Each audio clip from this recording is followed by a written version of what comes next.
Donc, ouais, ça a été une déception, mais voilà, faut passer à autre chose. Je pense que là, en championnat, on a du travail. Donc, voilà, on s'est remis au travail sur la semaine de Monaco. Et avant de parler collectivement, on peut parler un peu individuellement de cet enchaînement de matchs que tu fais. On t'a vu déjà au mois de décembre. Tu as mis du temps à rentrer dans l'équipe. Là, tu es plutôt bien installé. Comment tu vis cette période où collectivement c'est plus difficile, mais individuellement ça a l'air de bien se passer? Voilà, j'ai fait mon entrée dans le 11. J'ai été bien accueilli par mes coéquipiers. Et voilà, voilà, je devais me tenir prêt quand on allait faire appel à moi. Aujourd'hui, le coach a eu besoin de moi parce que Chancel est à la Coupe d'Afrique. Voilà, j'ai su saisir cette opportunité. C'est une fenêtre où voilà, j'ai plus de temps de jeu que j'en avais avant. Et puis voilà, je pense que surtout, il faut retenir l'accueil de mes partenaires dans le 11. Et puis voilà, on continue à travailler ensemble. Ludo, Bonjour, bah moi, oui, Karim l'a dit, tu commences à enchaîner. Est-ce que ça n'a pas été un peu long cette première partie de saison où tu as peu joué? En plus, tu devais être titulaire contre Lyon, le match avait été reporté. Comment tu as vécu ces mois pas forcément faciles? Un peu long, non, non, non. Après, voilà, j'avais déjà eu cette situation-là à Lorient, où toute une première partie de saison, j'étais, j'avais pas été utilisé comme peut-être je voulais. Mais voilà, c'est comme ça, ça fait partie du jeu. En arrivant, je savais que ça allait être comme ça. Et donc voilà, aujourd'hui, je joue mon rôle. Et une deuxième question un peu plus sur le plan collectif. Le match contre Monaco est très très important sur le plan comptable. Ils sont quatrième, ils sont à 5 points. En cas de défaite, ça pourrait tourner assez mal au niveau du classement. Comment vous appréhendez cette rencontre? Bah, on sait que c'est une grosse équipe en face. On aime jouer les gros matchs comme ceux-là, surtout au Vélodrome. Je pense que ça va être un très bon match. Voilà, on prépare fort le match de ce week-end. Puis voilà, on va jouer pour gagner, hein, bien évidemment. Michel, Depuis que tu es entré en jeu, bon, Gattuso a utilisé la défense à 3. Là, il pourrait y avoir un passage à 4 en fonction des besoins.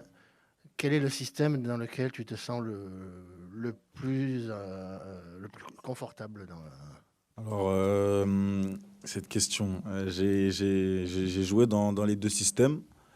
Je suis à l'aise à 3, je suis à l'aise à 2 aussi dans l'axe. Voilà, j'ai pas forcément de préférence, c'est différent. C'est pas les mêmes repères. Avec le ballon, c'est pas pareil aussi. Mais voilà, je pense que nous, derrière, on a un rôle très très important de pousser toute l'équipe à pouvoir avancer quand on le peut et à pousser nos milieux de terrain. Mais voilà, je dirais que c'est différent. Si on est amené à passer à 4, je saurais m'adapter. Et puis si on est à 5, et ben, on va continuer de jouer à 5. Karim. Ouais, on reste dans la préparation du match de Monaco, avec un effectif qui est quand même assez réduit, même s'il y a quelques nouveaux arrivants. Comment vous gérez cette période où vous avez une dizaine de joueurs qui ne sont pas disponibles? Et ben, nous, les joueurs qui sommes au club, on savait que cette période-là, ça allait être une période creuse où on allait avoir moins de joueurs. Mais justement, on s'est dit que c'est là où il fallait donner 2 fois plus et resserrer vraiment le lien dans le groupe. Donc voilà, on a été déçus par l'égalisation à Strasbourg, l'élimination en Coupe de France, mais je pense que là, la semaine de travail, on a très bien enchaîné sur le début de semaine. Et je pense on est tous conscients que c'est une période où on va devoir être encore plus fort hein, ensemble. Bruno. Oui, Bamo, bonjour. Depuis que vous êtes footballeur, vous entendez beaucoup parler de tournant, de déclic, ainsi de suite. Est-ce que c'en est un véritablement? Voilà, il restera forcément des matchs derrière, mais un gros à la maison. Ne pas voir Monaco partir au classement, tout ça. Voilà. Est-ce que ce match il est primordial dans votre saison actuellement? Bah, écoutez, ce match est important, comme j'ai dit tout à l'heure, mais c'est un match comme un autre qu'on prépare en Ligue 1. On veut tous les gagner, bien évidemment. Donc voilà, on le prépare comme un match de Ligue 1 qu'on va jouer ce week-end, mais pas forcément de tournant. Je pense que si on se met cette pression-là, c'est pas forcément la bonne chose à faire. Mais voilà, on le prépare bien, on a bien commencé la semaine et voilà, on se prépare pour le match, quoi. Karim. Il me semble que Monaco, c'est pas ton premier match en Ligue 1. Si, si, Hein, c'est ça, avec C'est le ça, match nul c'est ça, au Moustoir. c'est ça. Tu et vous allez vous retrouver face à une équipe qui est quand même assez impressionnante, au moins sur le papier, mais sur le terrain aussi, sur un plan offensif, quand on a des joueurs comme Ça. Ben Yedder, Mm. comme Balogun, avec Golovin, Akliouche et les autres.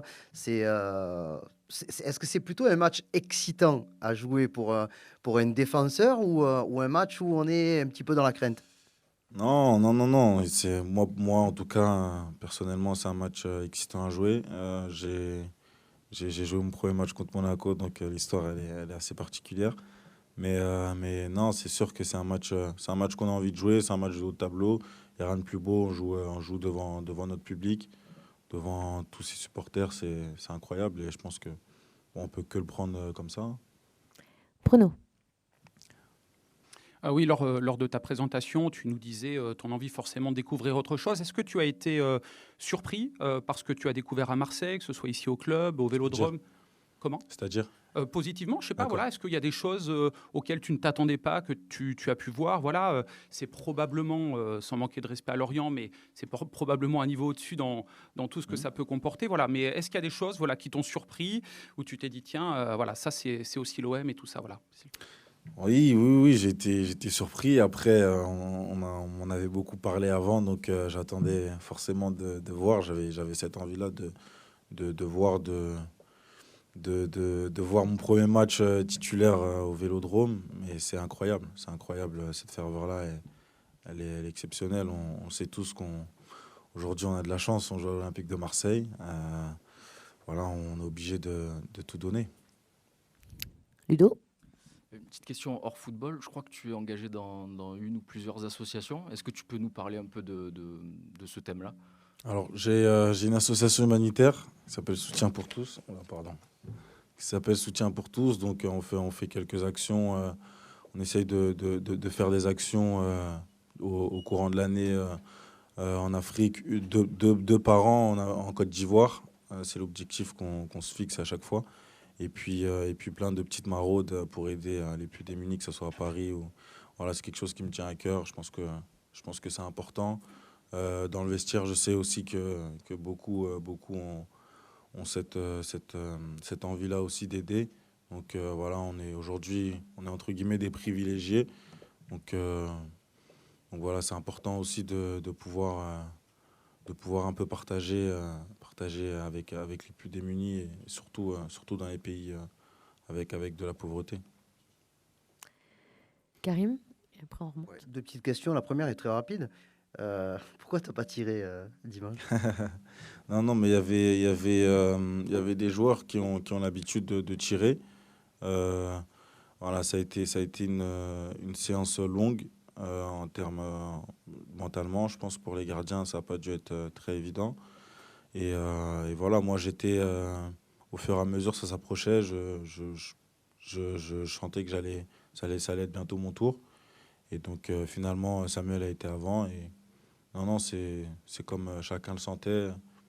Il sentait d'y aller. Et voilà, donc je pense que ça a été plus dur pour les gardiens mentalement, mais voilà. Bon, il y a eu la terrible nouvelle de la blessure et l'annonce de l'indisponibilité, les croisés pour Bilal Nadir. J'ai vu qu'il y a beaucoup de messages, bien entendu, hein, au sein du groupe, sur les réseaux sociaux. Si tu as un petit message à lui transmettre. On est tous avec lui, il le sait. Voilà, on essaye de lui donner beaucoup de force. On sait que c'est pas une période évidente pour lui.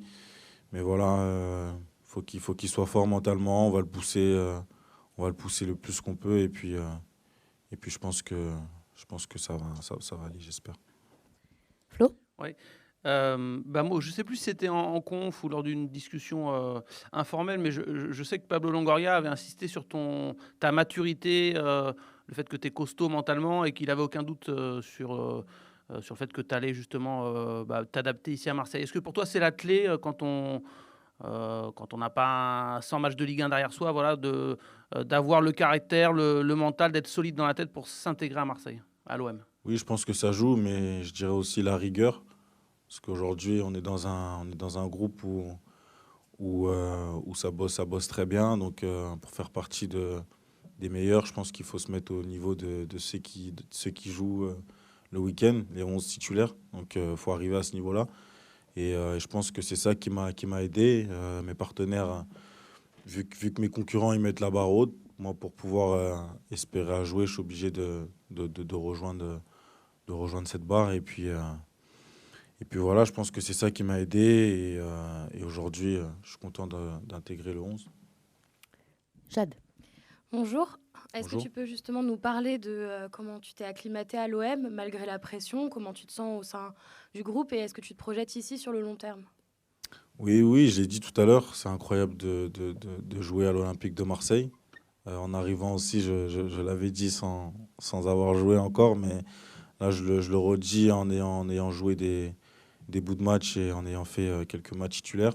Je pense que voilà, il y a une ferveur autour de nous qui est exceptionnelle. Ça nous donne envie de jouer pour ce maillot. Et puis pour un jeune joueur comme moi, je pense qu'il n'y a pas mieux. Bruno. Oui, Bamo, une question moins rigolote, mais on a l'impression, pour écouter toutes vos interviews, même après les matchs, on en parlait avec Paolo Lopez, qu'il y a beaucoup de confiance en ce groupe. Voilà, pour aller chercher le podium, l'objectif, tout ça, même si vous êtes déjà sorti de la Coupe de France, il y a encore la Coupe d'Europe, tout ça, et qu'il y a un décalage avec le public, ce que peuvent penser les supporters en disant oh, nous, on se dirige vers une saison blanche, ainsi de suite. Est-ce que tu peux nous donner peut-être des arguments qui font ou qui vont faire que l'OM va se relever, voilà, tout simplement, s'il te plaît. Bah déjà, nous, en interne, on travaille pour arriver à ça. Je pense qu'on est en accord avec le président et avec le coach. On donne tout pour faire des grosses semaines d'entraînement pour arriver au match et réussir à donner une belle copie à nos supporters. Donc pour nous, c'est très très important. On écoute beaucoup les supporters, ce qu'ils ont à nous dire. C'est pour ça que souvent, à la fin des matchs, le capitaine nous prend et prend le lead pour nous emmener, écouter ce qu'ils nous ont à nous dire. Mais voilà, je pense que dans la tête, on est tous conscients que voilà, on était sortis d'une période un peu creuse. Là, on est revenu après la trêve. Voilà, on a été éliminés, mais dans la tête, on est tous conscients du potentiel du groupe. Et je pense que c'est pour ça que le président le dit aussi. Et je pense qu'il n'y a pas de raison, ça va le faire. On va gagner des matchs. Et oui, je suis très confiant. Allez, carrément fini. Le mercato d'hiver est un moment toujours un petit peu particulier. Toi, tu es arrivé ici en fin de mercato d'été. Tu avais fait une prépa et plein de choses. Et tu as pu avoir du temps pour essayer de t'intégrer. Là, comment se passe l'intégration au sein du vestiaire et sur le terrain, avec tes yeux à toi, de Jean Onana et d'Ulysse Garcia, qu'on va voir tout à l'heure? On a essayé de bien les accueillir déjà. C'est important. Moi, je l'ai vécu 5 mois avant, donc je sais ce que c'est. Donc voilà, on essaie de bien les accueillir. On sait que ils savent aussi que Marseille, c'est un club particulier. Donc voilà, une fois arrivés, on essaie de bien les accueillir. Aujourd'hui, ils nous ont été tout de suite mis dans le bain avec les matchs qui s'enchaînaient. Donc voilà, je pense qu'ils sont prêts. Physiquement, ils sont prêts. Donc je suis pas inquiet pour eux. Allez, dernière. Juste, bon, c'est l'actualité. La Coupe d'Afrique, je suppose que tu la suis, puisqu'il y a une équipe des éléphants qui s'est qualifiée vraiment juste. Quel est ton regard un petit peu sur peut-être ton équipe à toi, la Côte d'Ivoire, mais aussi sur le parcours de tes potes, puisque tout le monde est qualifié pour les huitièmes de finale? Ah oui, là, tout le monde est qualifié, j'ai vu ça. Mais non, mais ça, c'est compliqué parce que voilà, je suivais très près la Coupe d'Afrique, que ce soit mes collègues qui sont en club avec moi ou alors ma nation. Donc voilà, de voir une élimination aussi rapide, ça n'a pas été évident, mais là, on a été repêché grâce à nos confrères les Marocains, donc on en est content. Et voilà, je pense que ça a été une claque qu'on avait peut-être besoin de prendre. Et puis, là, je suis confiant, je sais que là, ça va le faire, ça va aller tout droit. Leur prochain adversaire, c'est pas une mauvaise affaire pour l'OM. Ouais, c'est clair. Non, mais on en parlait encore ce matin. Voilà, si on voit nos partenaires revenir, bon, j'espère pas pour eux. Je suis un peu dans le mauvais camp, moi. Donc voilà, pour le moment, je parle pas trop. Et puis si jamais ils reviennent, bah, je leur dirai que je savais. Merci beaucoup. Merci. Si vous pouvez nous faire un petit point sur est-ce que les absents Murillo et Kondogbia notamment sont de nouveau opérationnels ou est-ce qu'il faudra attendre encore? Donc oui, vous n'avez pas vu un groupe parce qu'il y en avait un qui est celui que vous avez vu et l'autre qui faisait un travail sur la phase plus défensive. Kondogbia a fait partie de cet entraînement. Verretou, c'est le premier jour qu'il s'entraîne après le match contre Rennes en Coupe de France parce qu'il avait une gêne, il me semble, sur la cuisse vers les ischios. Bilal, malheureusement, vous avez tous pu le voir, il ne sera pas disponible pendant un long moment. Et Murillo avait une gêne à l'adducteur. Alors, compte tenu de l'importance du match de samedi, est-ce que c'est facile de faire une équipe pour samedi avec autant d'incertitudes? Comment vous avez pu vous préparer pour essayer de faire du mieux possible dans un match très attendu contre Monaco? Alors, forcément, les joueurs qui iront sur le terrain et qui seront sur le terrain auront tous une tête, deux bras, deux jambes comme l'adversaire. Donc, évidemment qu'il y aura 11 joueurs quand même sur le terrain. Voilà, ce que moi j'attends, c'est une grosse mentalité, un grand esprit, jouer sans peur, sans s'apitoyer sur son sort aussi. On sait que c'était une période difficile. Évidemment que c'est dur lorsqu'on perd des joueurs, mais voilà, on n'est pas défaitiste. C'est vrai qu'il y a beaucoup en jeu, mais que l'on gagne ou que l'on perde, il faudra continuer. Donc voilà, c'est ce qui est important, c'est de vraiment rester sur cet esprit. Metteremo in campo una squadra battagliera e sicuramente non partiremo sconfitti. Ci giochiamo tanto, lo sappiamo, ma anche se vinciamo dobbiamo continuare, se perdiamo dobbiamo continuare, però sicuramente daremo battaglia e ci faremo rispettare. Alors, Jordan, évidemment que c'est un joueur très expérimenté. C'était un des cadres de la Fiorentina, de la Roma. Il a énormément de qualités importantes. Il court beaucoup. Évidemment, j'en attends beaucoup de lui. On parle très souvent. Je suis très exigeant. Je ne veux pas qu'il se contente de ce qu'il fait déjà, parce qu'il a vraiment la capacité de jouer dans les deux phases, d'être très bon dans les deux phases. Après, c'est pas le seul. Il y a d'autres joueurs expérimentés comme Kondogbia aussi, qui sont tout aussi importants. Voilà, même si les joueurs ne sont pas à 100%, je veux vraiment qu'il nous aide, pas forcément juste sur le plan tactico-technique, mais vraiment aussi au niveau du mental. Donc voilà, j'ai une grande confiance en lui, en mes joueurs en général, parce que je sais qu'ils valent plus que ce qu'ils peuvent être en train de donner en ce moment. Ludo. Bonjour Gennaro. L'OM est vraiment très handicapé par les absences, par la Coupe d'Afrique. Vous avez déjà abordé un match d'une telle importance pour le podium dans votre carrière de joueur ou d'entraîneur, avec autant d'absences? Alors, je pense que ce serait trop facile de s'apitoyer sur son sort, que je me mette là, voilà, à pleurer. C'est quelque chose que je savais, dont j'étais conscient avant la trêve, avant même le match contre Montpellier. On savait qu'on allait sûrement perdre 6-7 joueurs. Après, c'est sûr que quand l'effectif est aussi restreint, il y a le risque de perdre en cours de route d'autres joueurs. Mais voilà, c'est vraiment inutile de chercher des excuses, de s'apitoyer sur son sort. C'est quelque chose, moi, qui m'énerve honnêtement, parce que voilà, on le savait. Après, évidemment que dans certaines situations, d'avoir 90 minutes avec peu de changements à disposition, de ne pas savoir si on va mettre un jeune joueur ou pas, forcément que ça affecte un peu les matchs, mais c'est quelque chose qui m'était déjà arrivé à l'époque du Covid, quand il y avait la pandémie à Naples, d'avoir un effectif comme ça restreint, mais ça c'est pas une excuse. Voilà, il faut vraiment essayer de faire le maximum. Les matchs commencent toujours 0-0. Et si on regarde d'ailleurs le match contre Rennes, au final, on a fait, je pense, c'était un bon match qui était bien construit. On a souffert quand il fallait. Après, voilà, on est arrivé au tir au but. C'est évident que peut-être qu'il manquait aussi un peu de changement, de fraîcheur. Le repos manque quand on a moins de joueurs. Mais ce qui est important, c'est vraiment qu'on continue d'aller vers l'avant. Et encore une fois, si je peux ajouter quelque chose, j'aimerais vraiment que samedi, j'appelle à l'aide du Vélodrome. On a vraiment besoin de nos supporters. S'il faut qu'on soit sifflé à la fin du match qu'on soit sifflé, mais à la 95e minute. Voilà, j'en attends vraiment et j'espère que ce stade va vraiment être enflammé, nous pousser pendant toute la durée du match. Michel. Oui, bonjour. Les absences, bon, il y en a aussi en défense surtout. Et est-ce que ça peut être amené à une nouvelle organisation avec peut-être un retour à 4 défenseurs derrière? Alors, on verra, honnêtement, on a fait différentes tentatives. On a joué avec une défense à 5, à 4, même à 6. Ce qui est important, voilà, c'est de limiter un peu la casse, de faire le moins d'erreurs possible. J'essaie évidemment d'avoir la meilleure équipe sur le terrain. Et ce qui est important, plus que cet aspect voilà, de système, etc., c'est vraiment de tout donner, que les joueurs soient à 100% dedans.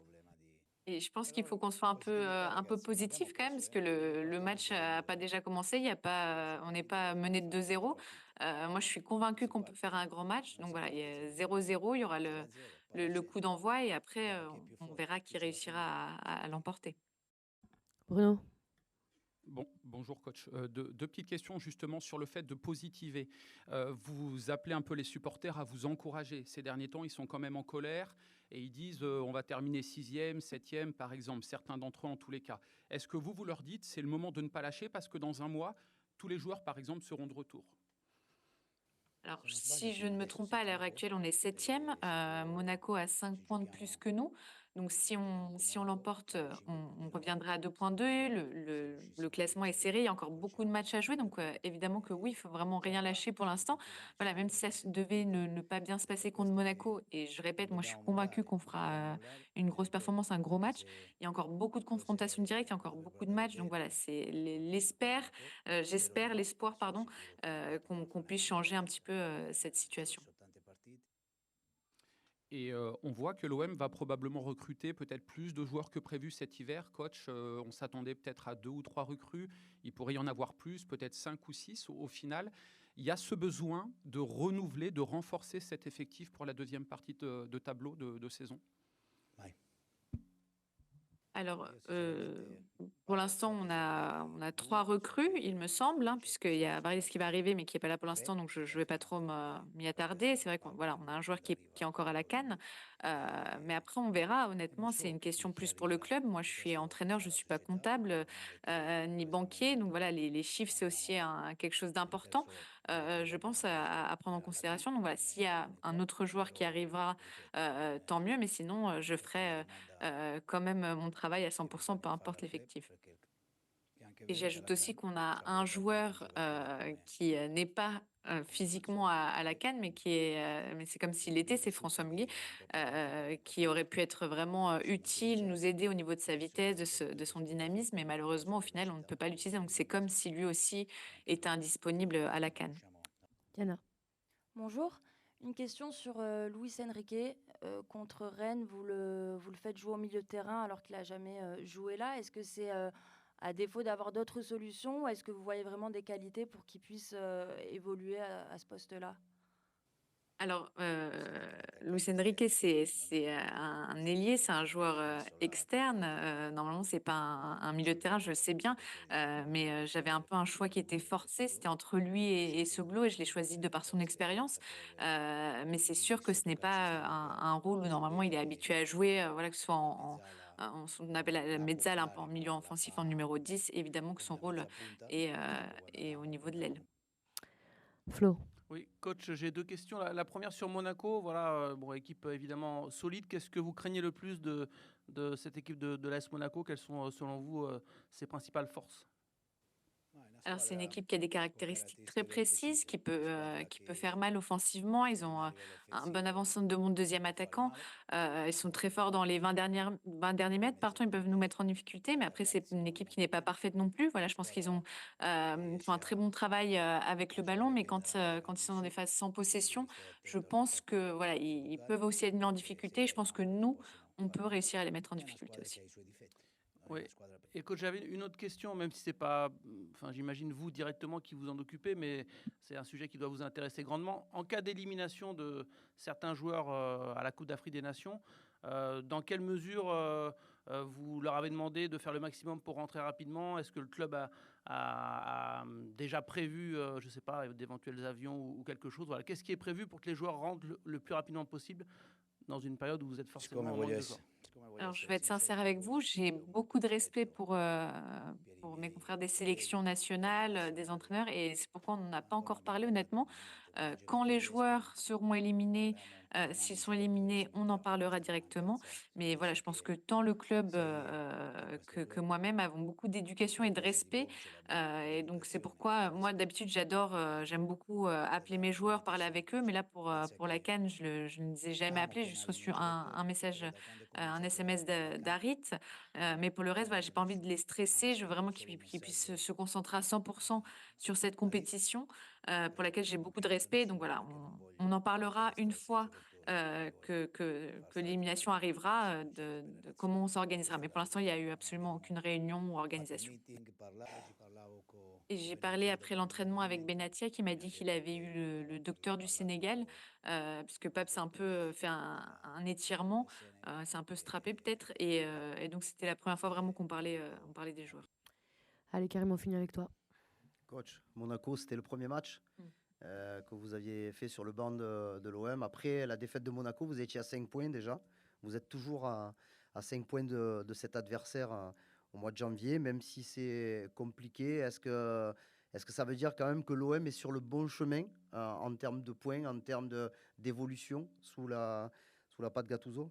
Alors, c'est vrai que c'était mon premier match, et si je le revois, si je regarde les images, je suis encore un peu énervée et frustrée parce que c'est vrai qu'on a pris 3 buts vraiment incroyables. Enfin, le 1er sur touche, après le 2e qui arrive très rapidement, le 3e on s'est endormi. Donc je pense on aurait pu avoir plus de points. Voilà, c'est vrai qu'il y a des défaites qui sont arrivées où on aurait pu réussir à prendre au moins un point, ou dans la fin du match, on aurait pu marquer nous aussi. Donc voilà, c'est quelque chose qui arrive. Ce serait trop facile de dire que c'est juste la faute de la malchance. Mais voilà, je pense que depuis mon arrivée, il y a des choses qui se sont améliorées. On pourrait avoir plus, on aurait pu avoir plus au classement, avoir un peu plus de points. Que ce soit de notre faute, que ce soit la malchance, que ce soit arrivé de par notre attitude aussi parfois. Peut-être où on l'a un peu cherché, mais voilà, je pense que objectivement, on pourrait être un petit peu plus haut. Merci. On va enchaîner avec l'autre conférence de presse. Bonjour à toutes et à tous. Merci d'être venus. Journée chargée aussi pour vous avec beaucoup de conférences de presse. Bienvenue à l'Olympique de Marseille, Ulises. On est honoré de t'avoir. Ulises Garcia, on avait dit que pour nous c'était une priorité pendant les premiers jours du mercato, du mois de janvier, de trouver un arrière gauche. C'était dans nos plans. Après de différentes discussions avec les joueurs, on est arrivé à un accord avec son club d'origine, John Boyce, et avec Ulises pour une duration du contrat de 4 ans et demi. C'est un latéral qu'on suivait depuis longtemps. On a 100 000 anecdotes dans le passé quand il était à Grasshopper, même qu'il connaissait Marco et que Marco nous parlait tout le temps de lui, Marco Otero, qu'il a eu dans la formation de Grasshopper. C'est un joueur qu'on connaît depuis longtemps, spécialement parce que c'était un joueur très performant dans son championnat. 35 matchs européens que tout le monde a pu voir. Cette saison, une très bonne performance, selon notre opinion, dans la Ligue des Champions avec John Boyce. Dans un contexte qu'on cherchait spécialement, en plus, avec les jours du départ de Lodi et les circonstances, on cherchait un latéral technique avec un bon domaine du ballon. Il est en bonne qualité, spécialement dans toutes les actions techniques, spécialement dans la conduction, dans un bon pied, avec beaucoup de réussite dans les centres et des actions dans les terrains adversaires, qu'il est adaptable aussi à jouer dans sa ligne à 4, qu'il a joué dans beaucoup de moments, spécialement la plus grande part de sa carrière, et aussi dans un contexte à 5 pour ses capacités techniques de sortie de balles, spécialement la capacité, que c'est quelque chose qu'on a beaucoup apprécié, de venir à l'intérieur du terrain, spécialement en conduction. Tu sais faire ça très bien, spécialement quand tu cherches de couvrir le ballon et tu rentres à l'intérieur, tu le fais très bien. En plus, c'est un joueur international qui est habitué, c'est des choses que ça nous a plu beaucoup pendant des différentes conversations, c'est la mentalité, habitué à jouer pour gagner. Ça, ce sont des choses qui sont importantes dans toutes les discussions. Je laisse la parole à Ulises, qui va vous répondre. Eh ben, on va y aller. Karim. Ulysse, bonjour et bienvenue. Félicitations pour cette arrivée à Marseille. Bon, c'est assez rare qu'on rencontre le joueur après qu'il ait déjà joué. Tu es déjà rentré donc, dans le vif du sujet, puisque tu as joué 75 minutes contre Rennes. Déjà, est-ce que tu peux nous parler de ton arrivée, de ton intégration, de ta première semaine ici à Marseille? Ouais. Merci à toutes et à tous d'être ici. Je suis très content d'être là avec vous pour ma première conférence de presse. Donc oui, mon intégration s'est très bien faite. Il y a des joueurs vraiment gentils, cool, qui m'ont très bien intégré. Je connaissais déjà Roger Niakossi qui est de Genève. Et puis voilà, pour mon intégration, je me sens vraiment bien. Le coach m'a très bien intégré, et le président de même. Bon, il y a beaucoup de joueurs qui arrivent à l'OM qui disent l'OM c'était mon club de cœur, j'ai toujours aimé ça. Qu'est-ce qui, on va pas aller sur ce terrain-là, mais juste pour savoir un petit peu, qu'est-ce qui t'a séduit dans le projet marseillais actuel? Alors, faut savoir, moi je sais que l'OM c'est un très grand club, donc je voulais vraiment venir ici. Et pour moi, c'est une opportunité, c'est une grande chance. Et puis, je connais ce club avec ses supporters incroyables. Et puis, tout ce qu'il y a derrière ce club, qui est le seul club français à avoir gagné la Champions League. Donc, on connaît tout ce club, nous, de notre côté. Et puis, c'était juste un plaisir pour moi de pouvoir rejoindre l'Olympique de Marseille. Ludo. Bonjour Ulysse. Est-ce que c'est un peu un aboutissement de votre carrière de vous engager avec un club de cette dimension comme l'Olympique de Marseille? Est-ce que vous diriez ce mot aboutissement? Je dirais pas aboutissement, mais une très grande satisfaction. Je suis venu ici très heureux de pouvoir rejoindre un grand club comme l'Olympique de Marseille. Et je suis venu ici pour travailler et pour grandir encore en tant que joueur. Bruno. Bonjour et bienvenue. Une première question toute simple. Comment prononce-t-on votre prénom, s'il vous plaît? Voilà, Tout notamment le monde pour me les le journalistes. demande. Ulysse, c'est très bien. Ulysse, c'est très bien. Donc Pablo Longoria, c'est Je suis impeccable. espagnol, je cherche. C'est ça, c'est ça. Ulysse, il n'y a pas de problème aussi. Ah, ça passe aussi. Merci pour ta question. Je voulais juste vous demander un petit peu, donc si je ne dis pas de bêtises, 28 ans, pas mal de saisons Young Boys. Qu'est-ce que vous venez chercher concrètement à Marseille? Voilà. Est-ce que vous voulez franchir un cap? Est-ce qu'il fallait, pas relancer votre carrière, mais un truc à aller chercher? Voilà, s'il vous plaît. En venant à l'Olympique de Marseille, je suis un joueur très compétitif. Donc, bien sûr, je veux jouer les matchs, je veux gagner les matchs. Et c'est clair que je veux m'imposer en tant que joueur et aussi en tant que caractère dans le vestiaire. Mais c'est vrai, j'ai 28 ans aujourd'hui. Je suis dans le meilleur âge de ma carrière, je pense. Et le plus important pour moi, c'est de faire des bons matchs. Et puis la suite, on verra comment ça se passe. Jade. Bonjour, c'était pour savoir un petit peu comment tu t'es senti face à Rennes, quelles ont été les instructions du coach de Gattuso quand tu es rentré sur le terrain, et aussi tu as pu avoir un petit aperçu de l'arbitrage français. Qu'as-tu pensé de cette sanction? Alors, comme Murillo s'est blessé, j'ai pas eu vraiment d'instructions, ça allait très très vite. Mais oui, j'ai pu voir ce penalty que pour moi, il n'y avait pas penalty, je vais le dire clairement. Et voilà, j'ai donné mon maximum dans un contexte assez difficile, très frustré du fait qu'on ne se soit pas qualifié. Mais il y a eu aussi des bonnes choses dans ce match. Flo. Oui, Ulysse, je voulais savoir, quand tu as eu des discussions avec les dirigeants de l'OM, est-ce que tu as senti que l'idée c'était d'utiliser dans un 3-5-2, donc dans un rôle peut-être offensif? Est-ce que là-dessus, par rapport au schéma, c'était assez clair dans les discussions avec l'OM? Dans mes discussions avec l'OM, on n'a pas forcément parlé d'un schéma tactique, on a plus parlé de qu'est-ce qui s'en vient, de comment ça va se passer. Donc, comme le président l'a dit, pour moi, je peux jouer à 4, je peux jouer aussi à 5. Donc, le plus important, c'est qu'on puisse gagner les matchs. La tactique, ça vient après. Et je voulais avoir tes premières sensations aussi par rapport au niveau du groupe. Bon, la Ligue 1, je suppose que tu devais un petit peu la suivre. Est-ce que tu te dis qu'il y a le groupe pour faire cette remontée, être dans les 4? Est-ce que tu es confiant par rapport à ça, ton premier feeling, quoi? Oui, bien sûr, je suis très confiant. C'est vrai que moi, je suivais la Ligue 1 déjà quand j'étais aux Young Boys. Et j'ai très confiance en l'équipe qu'on a déjà maintenant. Et on veut vraiment faire cette remontée et puis pouvoir se qualifier pour la Champions League et jouer le haut de tableau.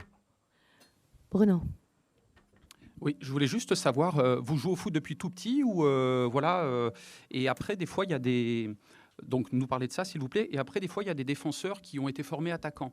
Est-ce que c'est votre cas et qui reculent au fur et à mesure de leur carrière? Voilà, est-ce que vous pouvez nous parler de ça un peu s'il vous plaît? Oui, j'ai commencé très jeune, à l'âge de 5 ans, j'ai débuté à Aulnay. Et puis c'est vrai que j'ai joué milieu de terrain, pas forcément attaquant, je jouais en tant que numéro 8. Et puis ensuite, je jouais aussi ailier. Et puis très vite, à l'âge de 14 ans, j'ai commencé à jouer à latéral gauche. Michel. Bon, a priori, samedi, tu vas avoir ton baptême du feu au Vélodrome. Comment tu te prépares? Ça va sans doute changer des ambiances suisses. Donc comment tu appréhendes ce moment? Alors, j'appréhende pas, je me réjouis juste. Je pense que j'ai l'habitude des stades pleins par mes matchs internationaux. Après, je suis bien au courant que le Vélodrome, c'est quelque chose d'autre. Et pour moi, c'est juste un rêve et je me réjouis de voir tous ces supporters qui vont nous encourager. Karim. On a pu noter la feuille de stats avec, je crois, 40 passes D pour les Young Boys en moins de 200 matchs. Ça montre quand même qu'il y a une appétence à jouer plutôt offensivement. On a vu sur le but marqué à Rennes, c'est toi qui centre au deuxième poteau après le ballon revient. Donc, qu'est-ce que pour toi, c'est quelque chose que tu as beaucoup travaillé dans la qualité, la dernière passe, le centre décisif dans la surface de réparation? Oui, c'est vrai, c'est quelque chose que j'ai énormément travaillé aux Young Boys. C'est quelque chose que ça fait partie de mes qualités, de pouvoir centrer. Et puis maintenant, il faut un temps d'adaptation. Je dois voir comment les attaquants bougent, comment je reçois le ballon des milieux. Mais c'est vrai que ça fait partie de mes qualités de pouvoir servir les attaquants. Et je me réjouis de pouvoir faire ça pour l'OM. Pour en savoir un petit peu plus, pour ceux qui se posent des questions sur ton niveau physique, tu avais déjà joué en janvier avec, je crois, 90 minutes avec les Young Boys, un match de préparation. Toi, tu es au même niveau que tout le monde, tu n'as aucune phase de retard par rapport au physique. Non, comme je l'ai dit, j'ai 28 ans, je suis dans ma meilleure forme physique. C'est vrai qu'avec notre coach, j'ai découvert une nouvelle manière de nous entraîner qui me plaît beaucoup. Donc, entraînement après entraînement, je progresse encore physiquement. Et voilà. Pas d'autres questions? Allez, on va terminer avec les 3 questions pour le président. Karim, Ludo. Président, bonjour. Je vais commencer par une question un petit peu délicate par rapport à comment aujourd'hui l'Olympique de Marseille ressent l'absence de ses joueurs partis à la CAN. Avec tous les joueurs sont qualifiés pour les 8e de finale. C'est quelque chose que vous nous aviez dit l'été dernier qui n'était pas très inquiétant. Comment vous le vivez aujourd'hui? Non, bonjour avant tout. C'est quelque chose que naturellement, non, si on prend en considération le nombre de blessés qu'on a aujourd'hui, les joueurs qui sont à la CAN, c'est un mix de situations que ça fait que dans les périodes actuelles, on a beaucoup de absences. Non? Et ça, c'est quelque chose à avoir en considération. Comment on la vit dans le quotidien? Et à dire la vérité avec toute sérénité. Je crois qu'il faut respecter toujours les compétitions, il faut respecter toujours les joueurs. C'est quelques compétitions que pour tous les joueurs engagés, les joueurs africains, c'est une compétition ultra importante de pouvoir défendre ton pays. Et tout le contraire, on cherche pas, en particulier, je n'ai pas appelé aucun des joueurs à la CAN parce que j'aimerais bien qu'ils restent concentrés. C'est un moment important dans leur vie professionnelle et je crois que faire un mélange des choses ou chercher de forcer parfois des situations ou bien souhaiter qu'une équipe soit éliminée, etc., c'est quelque chose qui me dérange, spécialement parce que je comprends les moments particuliers de tous les joueurs. C'est vrai que d'un un côté, tu es obligé à défendre tes intérêts, mais de l'autre côté, je crois que les components de respect pour la compétition, pour les joueurs, pour les différents acteurs, c'est quelque chose qu'on tient aussi beaucoup en considération. Ludo. Bonjour Pablo. Pour revenir un peu sur la question de Karim, sur la CAN, est-ce qu'il y a quand même des petits regrets par rapport à la gestion du dernier mercato d'été, avec toutes ces absences à la CAN qui handicapent un peu l'OM sur le mois de janvier?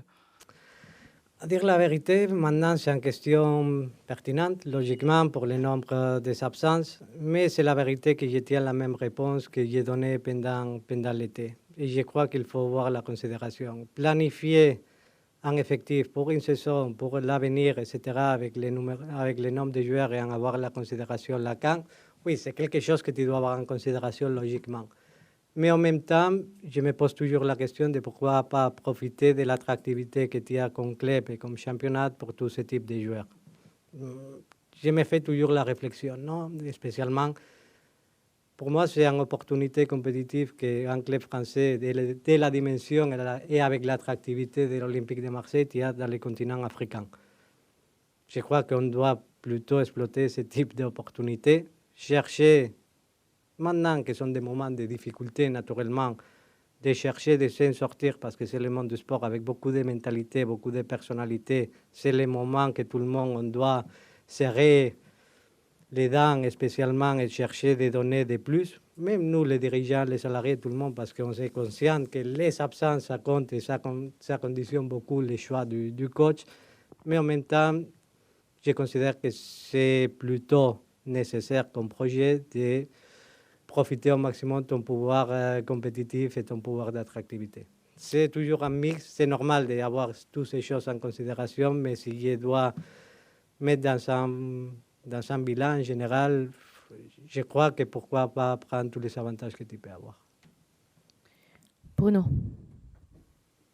Bonjour Pablo. Je posais un peu la question au coach, mais vous nous disiez, c'était peut-être il y a 10-15 jours, qu'il y aurait, et même avant Noël, qu'il y aurait peut-être 2-3 recrues, voilà, notamment au poste de latéral gauche, on comprenait au milieu de terrain, et Onana est arrivé rapidement. Là, on a l'impression, il reste une semaine, que vous vous dirigez vers plus de recrues, peut-être 4 ou 5, et notamment aussi dans le secteur offensif. Pourquoi cette volonté de vraiment modifier l'équipe et de recruter autant, même si ces joueurs ne sont pas encore arrivés, mais on sent que vous les voulez? Voilà. Il y a des différentes conditions, non? Si on se pose la question en décembre, que je crois qu'on en a parlé, l'objectif c'était plutôt de donner de la continuité à l'effectif actuel. Après, les circonstances, ça change.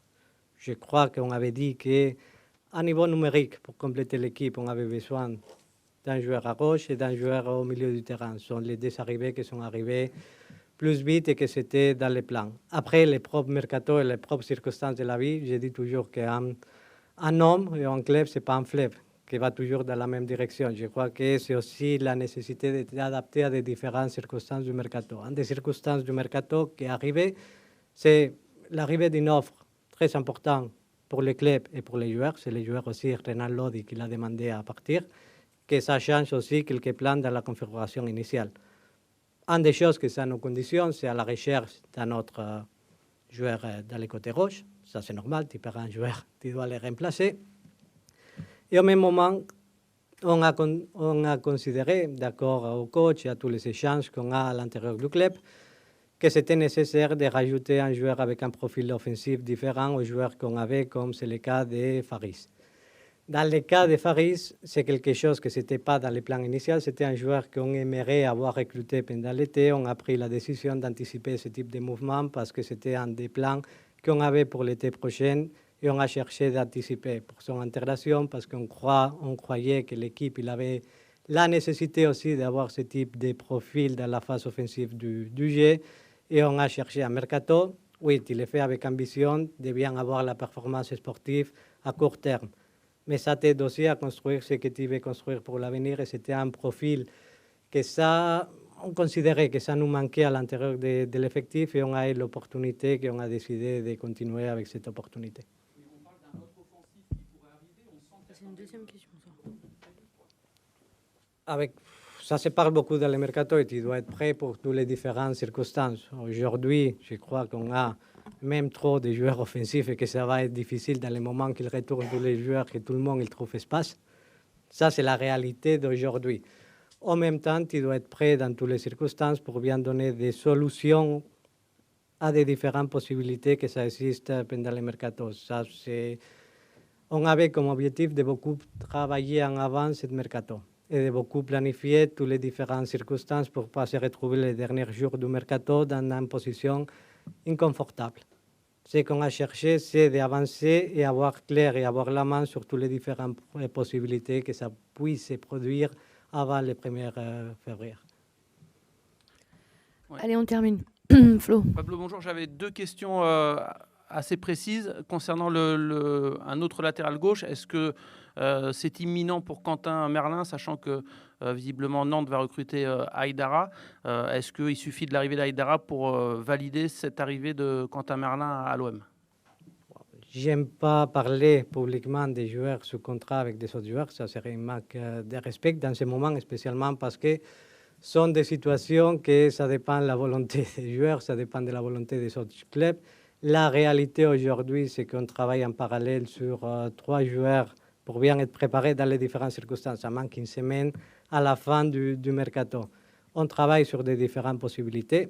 C'est vrai, je peux dire qu'il y a eu des conversations entre clubs sur le sujet de Merlin. Je n'aime pas rentrer beaucoup dans les détails parce que je considère que ça un manque de respect. Dans le moment qu'il y a eu des conversations entre clubs, je peux en confirmer.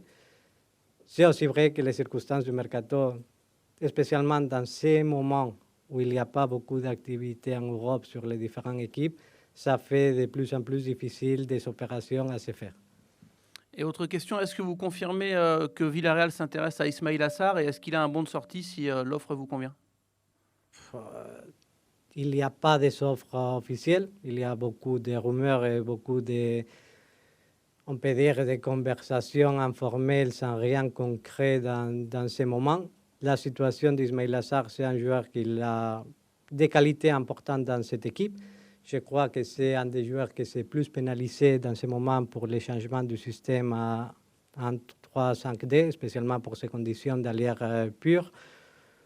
Je crois que c'est une situation que ça doit être étudié en consonance avec les joueurs dans le moment qu'il y a quelques possibilités, spécialement parce que je considère que le plan initial avec Ismaïla Sarr et le système de jeu avec lequel on avait planifié la saison de Marcelino avec les 4-2-3-1 ou 4-4-2, c'était quelque chose de différent, que ça change un peu sa participation et sa position dans le terrain dans ce moment. C'est ouvert avec une conversation avec les joueurs, mais c'est vrai qu'on est très content du niveau d'Ismaïla Sarr. C'est un joueur dans lequel on croit dans son potentiel, on croit dans ses caractéristiques, mais c'est aussi vrai que les circonstances d'aujourd'hui ne sont pas les circonstances avec lesquelles il était recruté, même à niveau simplement de position. C'est aussi vrai, d'un l'autre côté, qu'on doit donner la possibilité à Gennaro Gattuso aussi de retrouver la possibilité de jouer avec des différentes positions dans le terrain.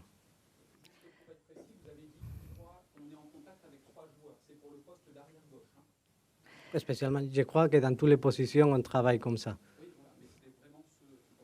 Voilà, on va faire la photo maintenant. Merci.